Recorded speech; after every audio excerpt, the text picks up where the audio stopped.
Umalingaw-ngaw ang sigaw ng lalaking ito nung Martes ng gabi sa Barangay Kaipian sa San Jose del Monte, Bulacan. Ang lalaki, duguan matapos saksakin ng riding in tandem.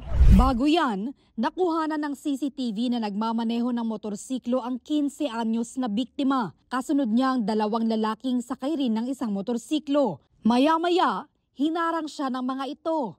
Bumaba ang angkas at sinunggaban ng saksak ang binatilyo bago tinangay ang kanyang motorsiklo. Inundayan ng saksak yung biktima natin, tumama sa tagiliran at forcibly tinangay po yung motor niyang dala-dala.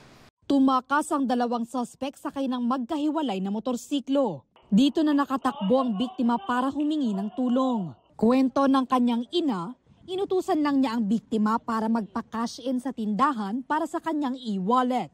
After 10 minutes lang, nagsisisigaw doon sa may gate na, Mami, tulong. Saksak ako, na-hold up ako. Yung motor, Mami, nakuha yung motor, gano'n siya ng gano'n.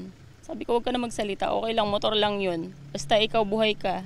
Sa salaysay ng biktima sa pulisya, napansin na raw niyang nagmamanman ang mga suspect nung nasa tindahan pa lang siya. Pagkatapos niya magpa-cash in, papunta po siya sa basketball court para manood po ng palaro. At akala niya po yung sumunod sa kanya na nakita niya is pupunta rin po dun sa court na yun para manood. Nagpapagaling na sa ospital ang biktima na nagtamo ng mga saksak sa tagiliran. Nananawagan naman ng hustisya ang kanyang pamilya. Hindi ka na naawa sa bata, ang payat-payat ng anak ko. Hindi naman siya lumaban, binigay naman sa iyo yung motor. Ba't kailangan mo pang manaksak?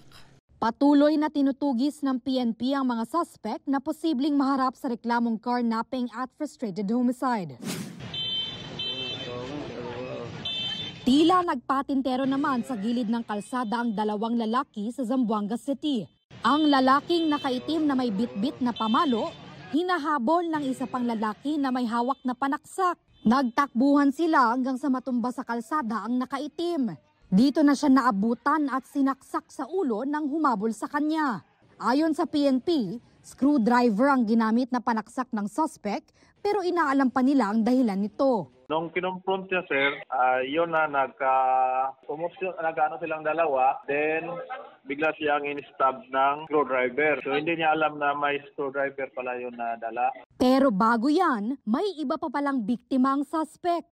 Sabi ng pulisya, isang lalaki rin ang sinaksak niya nang subukan niya itong agawan ng cellphone. Nagpapagaling na ang biktima na nagtamo ng sugat sa ulo. Nakakulong na ang suspect na posibleng maharap sa kasong frustrated homicide. Hindi pa siya nagbibigay ng pahayag. Sinusubukan pa ng GMA Integrated News na makuha ang pahayag ng mga biktima.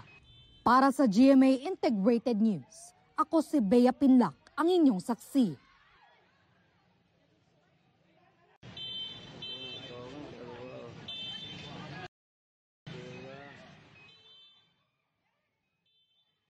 Mga kapuso, maging una sa saksi. Mag-subscribe sa GMA Integrated News sa YouTube para sa iba't ibang balita.